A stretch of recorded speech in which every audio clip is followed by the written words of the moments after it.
Thank you for joining us on the Winning at Selling podcast. I'm Bill Hellkamp of Reach Development Systems, and with me is Professor Scott Plum of the Minnesota Sales Institute. The conversation between prospects and salespeople is constantly changing. Imagine a full count in a baseball game with 3 balls and 2 strikes, bottom of the ninth, tied score, and 2 outs. The pressure on the pitcher to throw another strike and win the game, and the batter to deliver a hit and stay in the game. How can we reduce the pressure of sales and maximize successful outcomes? So listen up for answers as Bill and I address questions from our listeners and other great ideas on episode 529 of the Winning and Selling podcast.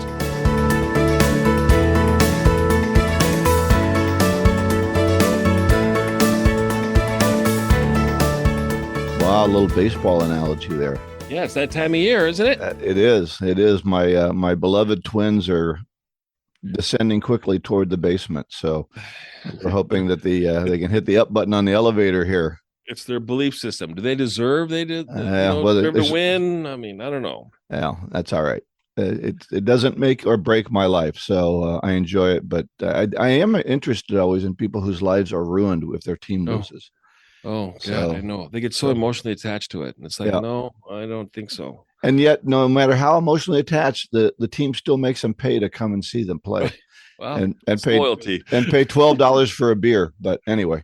All right. Well, anymore. What's that? I don't think it's that cheap anymore. All right. So we're going to talk about our book club. We are still on the book, How Clients Buy. We're in part 3, chapters 12 and 13. I'm looking for my copy of the book. And we're talking about there are 7 elements of the client decision journey. So I want to go over those real quick. Aware, understand, interest, respect, trust, able, and ready. And we're going to talk about elements 4 and 5 today, respect and trust, which I think go together. And he even says they kind of go together in the book. So element 12, chapter 12, element 4, I respect your work. You have the right stuff to help me. And he says respect is a form of trust. So what are we looking at? How do we build trust? How do we build respect, which then builds trust? So the track record is a big deal on that. And how do we get that track record out there? And Scott, we've talked about this. Some companies want to pitch. They want to go in and say, let me tell you how wonderful I am, just in case you needed to know that. And what's kind of interesting is he talked about how bad it is to go in and pitch in the last chapter. And in this chapter, he gives us an example of a friend of his who goes in and starts pitching about how wonderful he is at the start of their meeting, which then kind of is in contradiction because he doesn't understand what a pitch is. Anyway, so what's your track record? And I think things we can look at, LinkedIn can show our track record. We can have a personal web page, testimonials, past clients, degrees and certification. All these things are the items, the hard copy that says, you know what you're doing. You have respect out there in the marketplace, and I should develop some respect for you. And I liked he said, experienced professionals reduce risk. And I know you're a big aversion to risk guy as far as customers making decisions. So I'll let you have some chat on that. Yeah. And making a change. I think prospects struggle with change. It's like the devil they know is the devil they know. And they don't want to change anything because they don't know how it's going to affect them. They don't know what they're going to lose. And in fact, prospects are not fearful of change. They're fearful of loss, and they don't know what they're going to lose when making the change. That's right. And we talked about Covey's book, 7 Habits. I mean, do you want a cure or do you want relief? And sometimes prospects take the easy way out and they want relief instead of really looking at a cure. But I want to throw out kind of a different point of view on these orders. I mean, he's talking about, I respect your work, which I look at as more of the company that the salesperson represents. And then element 5, chapter 13 is on I trust you, which is the salesperson. And I think that they should be reversed. I think it's a prospect trusts a salesperson first, and then they trust the company and how that salesperson works to represent that company. But what do you think of that? Well, I think I don't think things happen in sales in the same process we'd always like them it's not to happen. That's right. He's got this direction, and I think that's good to think all these things have to be answered. But I don't think they have to necessarily be answered in a particular order. And your order might work better for you, and his order might work better for him. I think the thing that I find interesting as I'm reading this book, I think he would be the type of person who would love degrees.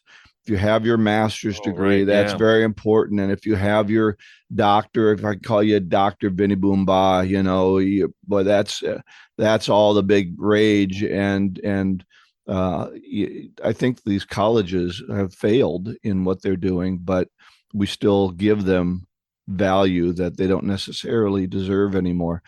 Anyway, let's talk about the tactics Yeah. that he's got associated with this. Um, you have to answer these questions. Are you relevant? Meaning, is your work good? Are you reputable? Which means, do you do what you say you're going to do? Do you have the right team?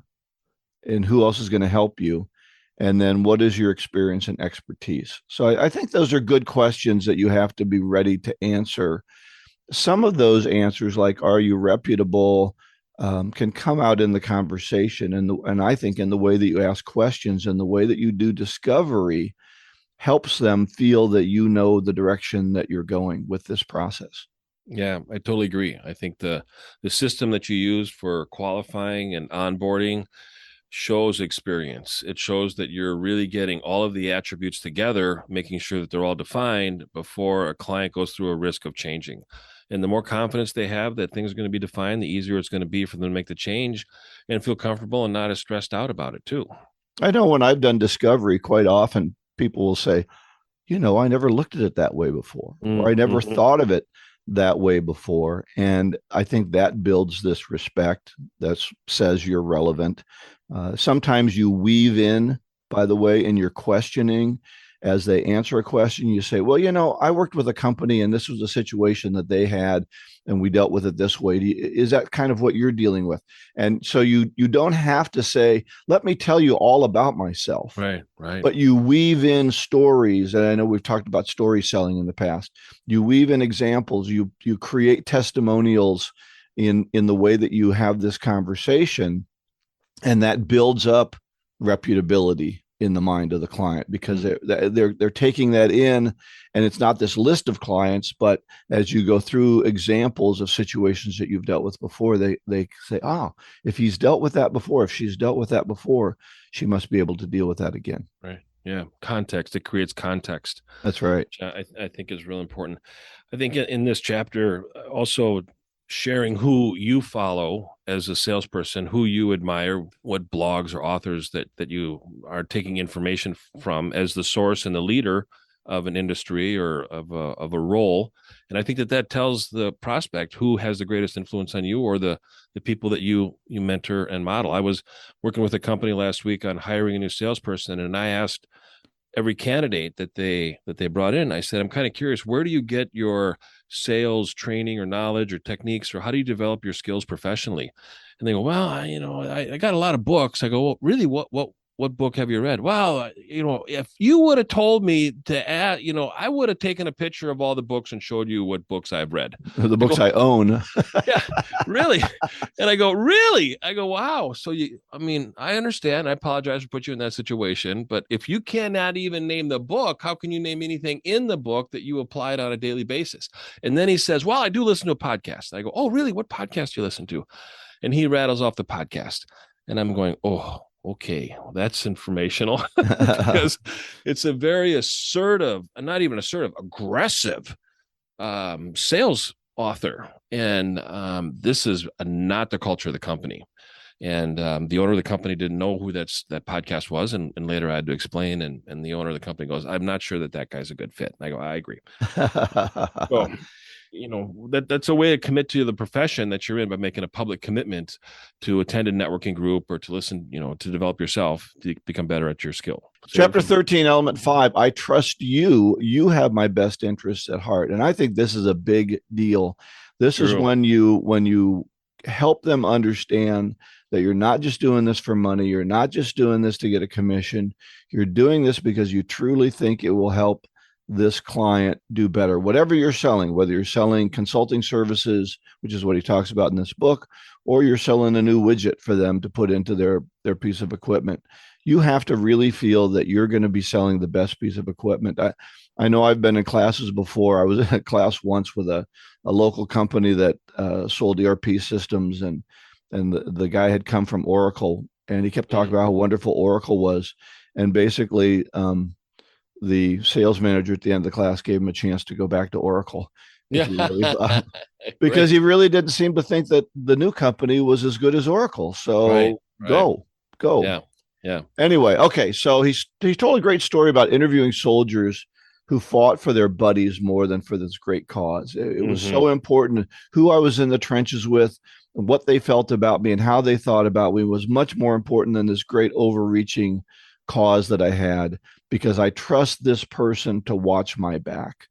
This person isn't going to let me get killed, and I'm not going to let this person get killed if I can help it. And that was a big deal, because that's where trust, he talked about, that's where trust has grown. He had another quote from Kent Grayson. I don't know who Kent Grayson is, but he said trust involves three elements: competence, honesty, and benevolence. And I thought that was really a good series of things to bring in what trust is. Hmm. Yeah. Yeah. Very true. I'm reading a book right now called Radical Candor. It's been around for many years, and it talks about two areas. One is to care personally and challenge directly, and the author is Kim Scott. And I really love the model that she talks about when it comes to care personally. I mean, you really want the best for the person. And when you really want the best for the person, you want the best for the team, then other people on the team can then challenge you directly too about reaching higher standards. And we're going to talk about that a little bit more in our questions from our listeners. But that's really working together as a team and being completely transparent on expectations and avoiding disappointments, because the only way people get disappointed is that they don't know what the expectations are. Yeah, excellent. He talks about two types of judgment: head judgment and heart judgment. And the head judgment is, can this person perform? And the Mm. heart judgment is, do they have my best interest at heart? And I think both of those have to be in place before people will move ahead and overcome the fear that they have of change and the fear of loss that you talked about earlier. Mm-hmm. So I think he talks about clients need to trust for three reasons. The leap of faith is large, right? This moving, Right. this hiring somebody, this moving to a new part, moving to another supplier, that leap of faith is large. It gets everyone past conflicts of interest. So if they don't think you have a conflict of interest, and we can get past that, and it drives better performance. And I think that's really key. I know I'm working with a client right now, and we're working together to build this form of trust, because it's just difficult to hand over your company or a part of your company to someone else and say, help me design a new sales system. And so that trust builds with conversations, and he's going to talk about that in his tactics. But your thoughts on why clients need to trust? Yeah, I think it's has to be safe. They need to feel safe. I think Mm-hmm. about having conversations with people where I'm just not sure that it's safe to express what I think or how I feel about the situation, and I feel like it's going to cause them to be defensive. I'm not going to be able to make them feel comfortable sharing more information with me, and they're going to shut down. And we always need to be able to make the prospect feel like it's safe to share information, and that's trust and rapport. And the key to sales and the key to negotiations is gathering more information. And once we have more information, it makes it easier for both of us, the salesperson and the prospect, to make better decisions. So we talked in the end about tactics that build trust. Time builds trust. So the more time we can spend with the client, and I think Mm-hmm. that's, this is the goes on to the working remotely challenge. I'm working with Yeah. a company in Florida right now, and I don't always feel as close as I would like to feel to them. Friends of friends gain trust, gain quicker acceptance. So if Mm-hmm. if if if you know somebody and they bring you on, it that trust is built quicker. Working together increases trust or decreases it.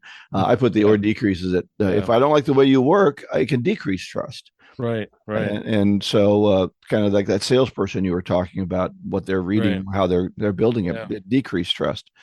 Doing the right things get seen. screwing up can build a deeper trust. And I thought that was Mm-hmm. interesting. And I've seen some surveys on that, that when in customer service, if you make a mistake and you handle it well, you actually build trust out of that mistake. If you handle it late or poorly, Yeah. it Yeah. it gets worse. So how do you attack when you found out you screwed up? And then good intentions matter if they come to the fore, and FaceTime builds trust that you are open. So those are the tactics. Yeah, yeah, very good. I mean, the second one that you mentioned is friends of friends. This is where LinkedIn can be so powerful, is when you look at a prospect and you see shared connections, then you can talk about it. Yeah, I see we got a few shared connections. I'm curious, how do you know these people? How did you meet? Did you meet at an association, or were they a neighbor of yours? Did you work together at another company, or did you end up working with them on a professional level? And once you start looking at, the people that you're associated with, your stock goes up a little bit. Depends on who you associate with, but your stock goes up. I mean, I think Charlie Tremendous Jones says, if you tell me who the five closest friends are to you, I'll be able to tell you what kind of person you are just by the five people that you hang around. Mm-hmm. And that can Power be of very powerful. association. Yeah. Yeah, yeah. Yeah. I'm Yeah. I was in I'm involved in a group, a civic organization, and sometimes I can be expressing radical candor with the leadership of the group. And the current president finished their term, and I've been a little bit of critical about some decisions. And they had their last meeting last Friday, and I called the president up yesterday, and I said, I just want to tell you, you did a really great job at the last meeting. And looking over at the year, we really have accomplished a lot. And I know that I've been very critical of some of your decisions, and I just want to say that I'm really glad that I'm part of the organization, and I think you did a really great job on the last meeting. And they almost came to tears. they were they were so happy that that wasn't a game that I was playing. Right. But Right. when we're critical of people, I think we need to be able to also recognize them when they do outstanding work. Now, if I were coaching you, the only thing I would say is if you were critical of them publicly, you should have been No, appreciative of them publicly. no, You were no, critical no. of them privately. Oh yeah, oh Oh, yeah. okay. It Okay. was one-on-one calls Okay. about Okay. other things. It was never in a public environment. But thanks for clarifying that. You're absolutely correct, Bill. But Yeah. that's when screwing up can build a deeper trust. Well, Um, or being honest, right, and right, saying, look, at I'm still critical. I can still be critical of your decisions, right, but look yeah, overall at what you did and say that we move forward in a good direction. So right. I think that's true. All right, so that's chapters 12 and 13. We are working on getting a guest. We've got a couple of guests that we're trying to get our scheduling with for next week. If we have a guest, we won't have the book club. If we do, we'll work on chapters 14 and 15. So that is what we've got for book club, Scott. Our topic today is questions from listeners. And as I mentioned in the opening, sales is changing and we need to stay relevant to stay in the game. And I believe that it's easier to be popular than relevant, and we need to stay relevant. We are always grateful for questions, comments, and recommendations from our listeners, so please keep them coming. And today, Bill and I will address some of the most relevant and popular questions from our listeners. So, Yeah, I think that's what I like, getting questions from listeners, is what's happening right now. Sometimes when we read a lot, we end up reading an older sales book, and sometimes we're dealing with problems that aren't always as much of a problem now, or there's new problems that aren't being dealt with. I know that you've looked at some of the sales books we've done and said, boy, this is kind of old information. mm-hmm. So I think we have to be careful about that. And whenever we get questions from our listeners, they're always relevant and new. So why don't you take the first one, Scott? Sure. Here's one. My sales manager doesn't set strong expectations for me or the rest of the sales team. This means that I never really know if I'm meeting the goals, or if the company, what the company wants me to have as a goal. What can I do to force her to communicate her expectations? And I don't know about the last question, is what can I force her? I don't think you can force anybody to do anything, but I think the intent of that is, how can I work with her to be able to set an expectation and to be able to fulfill on the expectation. And this brings up accountability. And accountability works both ways. So as a salesperson, what do you need from leadership? What do you need from the sales manager when it comes to accountability? And then what does a sales manager need from you as a salesperson? And think about, what are your goals as a salesperson? The company can set goals, and the sales manager can set goals, but hopefully you want to exceed those goals. So I always ask salespeople when I'm interviewing them, what is your favorite sport that you like to play or watch? And it varies. And what I'm really looking for is, if you like football, that's a team sport. If you like golf, that's an individual sport. So how are you going to work together as a team, a sales team? And how are you going to feel like you are reaching a certain goal by looking at a scoreboard? Golf is graded on a curve. So it's very different than a scoreboard of a football game. Um, so ask, and applying some of this advice is, ask for monthly reviews for both ways, and set a goal, work on the resources that you need. And then at the end of the month, meet with the sales manager and say, here's what I needed and you delivered, but here's what I still need and it hasn't happened yet. And here's my goal of what I want to accomplish, and measure the behavior, the leading goals, and then which will generate the lagging goals. Any advice on that, Bill? Anything I left out? Well, I think it's true that if your sales manager isn't setting expectations for you, then you have to let them know what your expectations of yourself are and ask if those are in line with what they have. Some sales managers don't really know how to manage salespeople, Right. and so I love the example. This is, I believe, in the 1 Minute Manager, where he says, most goals are like bowling with a curtain in front of the bowling pins, Oh, yeah. and you roll your ball down there, and your manager yells, "You got some of them. Try again. You got some." It's much easier to take the curtain away, Cute. I've never heard that before. and allow them to see what what the goal is, and then see what happens when they don't hit the goal quite exactly, and now they've got to throw again. And so if your manager won't do that for you, then you're going to have to do that for yourself, and then tell them what those goals are and get agreement that those goals and expectations are good. So I think, in answer to that person's question, go to your manager. I like what you say. Ask for a month or a monthly meeting, Yep. but also say, here's what my goals are. Are you okay with those goals? Mm-hmm. Kind of, he says, what can I do to force her? Well, I think that forces that person to make expectations, or at least agree to your expectations. Right. Right. Two ways. Yeah.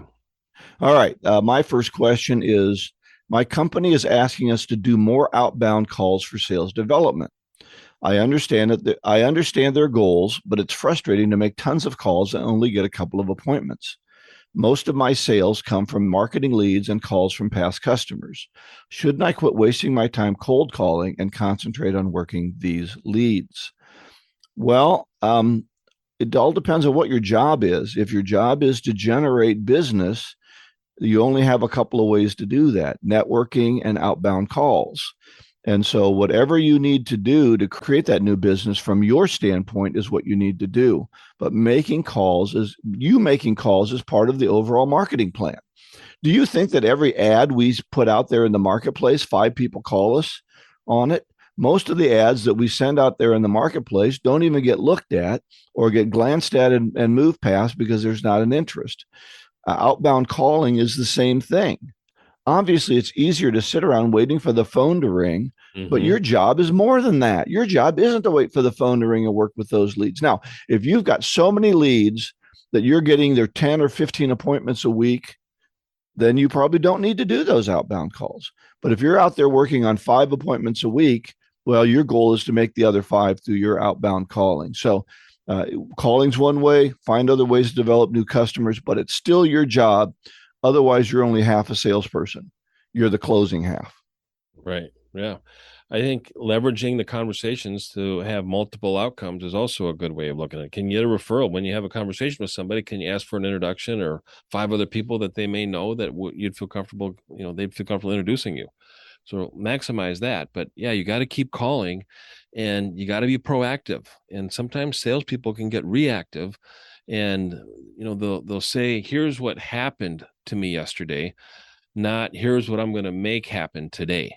And it's like, they're giving a weather report of, well, here's what happened yesterday. Here's how much rain we got. It's like, oh, I want to know what's going to happen, not what Mm-hmm. happened. Mm-hmm. So be more proactive than reactive. Yeah, I think too is that you have to be somewhat creative. If Mm-hmm. it's not working, if you're not getting much traction, maybe you need to get better at making phone calls. Well, yeah, Maybe yeah. you're calling up and going, You wouldn't want to talk to me, would Oh, you? Oh no, jeez. I wouldn't. Okay, thanks.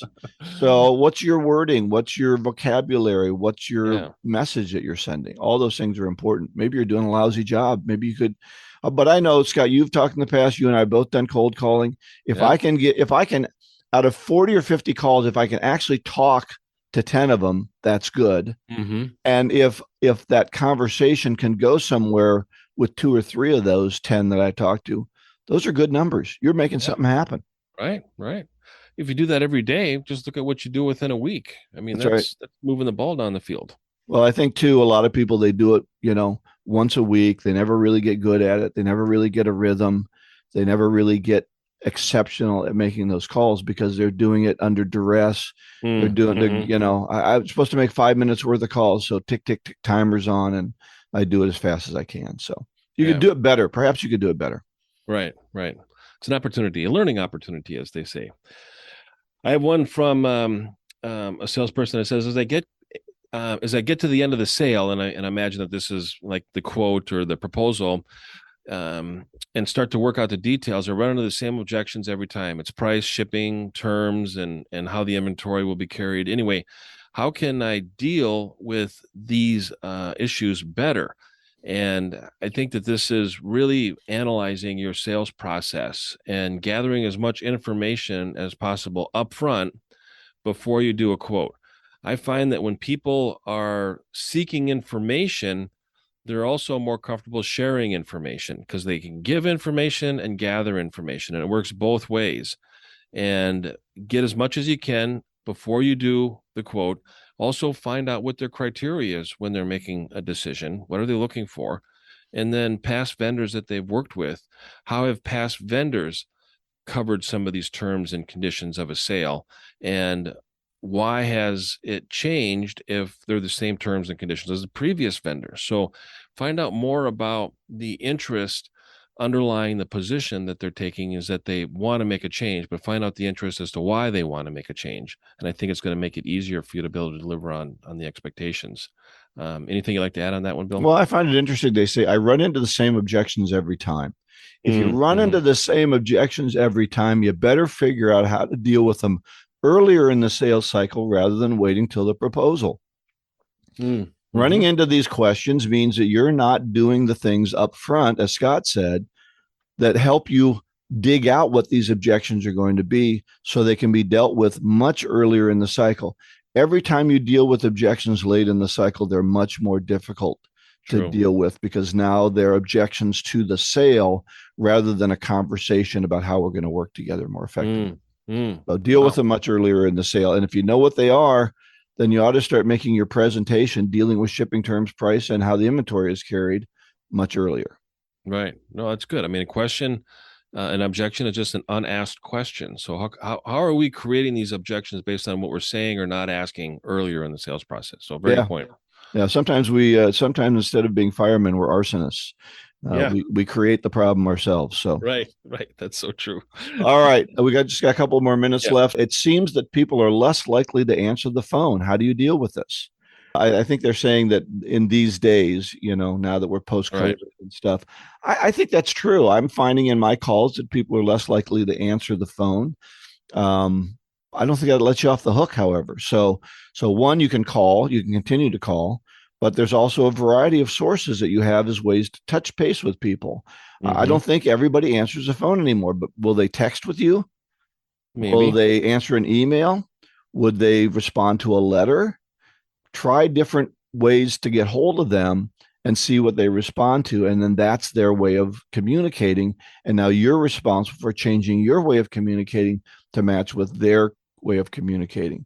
And the other thing I'd say is be creative with the notes and messages you leave. Don't leave Mm-hmm. the same, hi, this is Bill from Reach No. Development Systems. I just wanted to call, see if you're looking for sales Oh, help. So thanks. Call me right. if you I've need left you two anything. other messages. How come you haven't called me back yet? Yeah, yeah, Really? because they don't like you. Yeah. Yeah. So are you? What's the enthusiasm level? What's the energy that you're putting into it? So I think all those things can help you. Nothing's going to make people answer the phone, but you've got to find their favorite form of communication. I think persistence, multiple messages, different message every time. Your goal is to create interest and curiosity. It's amazing how much value can be defined by your persistence. And if this is a perfect fit and they're within your universe and you know that you've got a solution that's worth consideration on their part, I think you should follow up with them 6, 7 times. But also get to a point and saying, I'm kind of thinking that you're not interested. You've moved on. You're no longer around. Somebody else is in charge of this project. So I'm going to try to find out who's taking it over. Call me back if I'm wrong. And they're going to come back at you a little hot, which, okay, I got somebody to call me back. If that was your goal, it worked, but you got a little bit of a flamethrower in the beginning before you ended up opening them up a little bit more to find out information that you can provide them that maybe they may be interested in. So yeah, if you can get them to have a conversation, then you have an opportunity. But if you're just leaving a boring message and they're not answering you, find a different way. I would rather deal with somebody who's highly competitive versus highly compliant or an avoiding. And there are some people that just avoid conversations because they buy easily. So they're avoiding you because they feel vulnerable. So they don't engage in those conversations. But if somebody's coming at you, I'd rather have that because they're coming at you. All right. What's your last question? I got my last one. Yeah.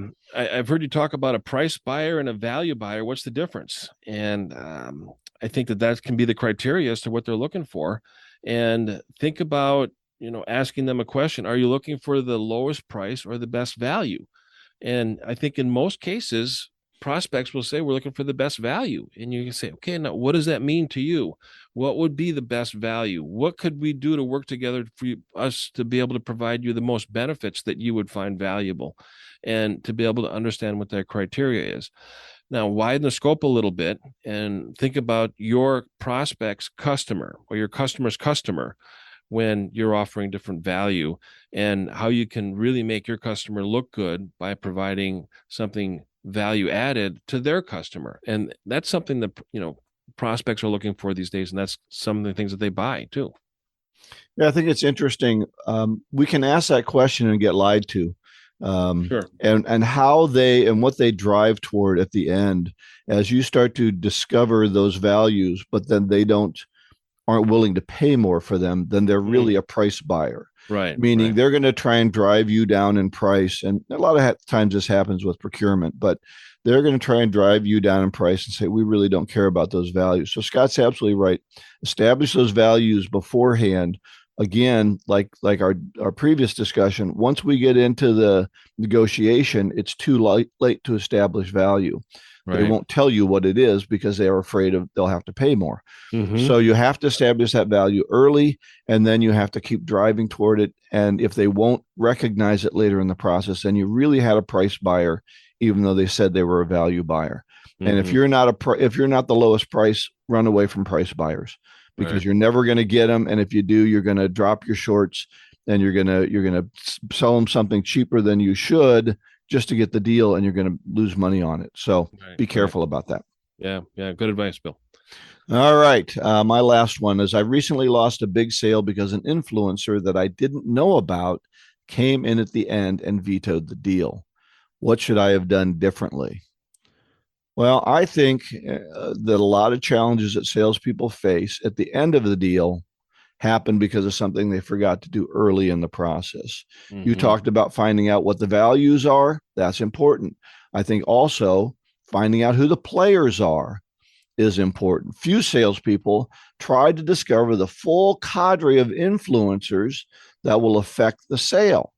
They're content to work with the first contact they meet and see where it goes. So they get somebody, and this person could be an influencer. They could be part of the decision-making process. They start to have this conversation with the person, but they don't say, hey, now who else is going to influence the sale? Who else do we need to talk to? Who else do we need? And these people come late in the process, like this influencer did, and they may veto the deal because what they find important never got talked about. Bill's right on this one. I agree with him 100%. I think another thing that we have to really look at is what are some of the distractions that may compete with this purchase? We've talked about influencers being a distraction, kind of coming out at the last minute and disrupting everything. But there may be other distractions. There may be other priorities that the company is dealing with that may have an impact on your sale or purchase. So ask the question, when it comes to making a decision like this, is there anybody else involved that I haven't met yet? Or are there any other priorities that may compete with you incorporating our solution or service into your operation, something to that effect. And Yeah, then, that's great. Expand it beyond just the people yeah, to situations coming up. Oh, yeah, right, we're going to be installing a new ERP system next week, and that's going to screw everything up. Oh, yeah, that's good to yeah. know. Always be cautious around tax deadlines There you when go. tax payments are due. Or And end of year, right? right, End of fiscal year for them. yeah. So sometimes budgets can be great. Well, we haven't spent the money, so we can spend the money. Right. It also works the other way, going, oh no, we haven't paid all the taxes that we should be paying. Our CFO just said that we owe another $55,000. We're not buying So nothing. oy vey, that Yeah, is really going to have an impact on us now. And we're not going to be able to do this until second quarter next year. there you Oh, go. great. Well, our price is going to go up by then, and that's not going to be enough to motivate them to buy now either. So, all right, good topics, great questions. Thanks Yeah, for great. those questions, and keep them coming. And send them in anytime. We do answer them personally if we get a question. So we don't wait till the show, but we do like to use those for the show when we have that opportunity. So our gold nugget today, this is from Roy T. Bennett. Consistency is the true foundation of trust. Either keep your promises or do not make them. What do you think? Powerful. I love it. I love, consistency and commitment. I think we should be consistent in our commitments, and they go hand in hand. Excellent. Everything we talked about is at winningatselling.com. This is episode 529. And that's all of our show notes. So look for it there. Next week, if we have the book club, if we don't have a guest, How Clients Buy, part 3, chapters 14 and 15. And we have a couple of people we're talking about appearing on the show. We're having a little bit of challenge with calendars. So we'll let you know what that is. Things are picking up. Yeah, I think we're getting requests. So Scott and I have a goal to increase our downloads to 12,000 per month. September's when things start to kick in again. So please subscribe, share their podcast with your colleagues and on your social media. Go out and get better, one skill at a time. Joyful selling.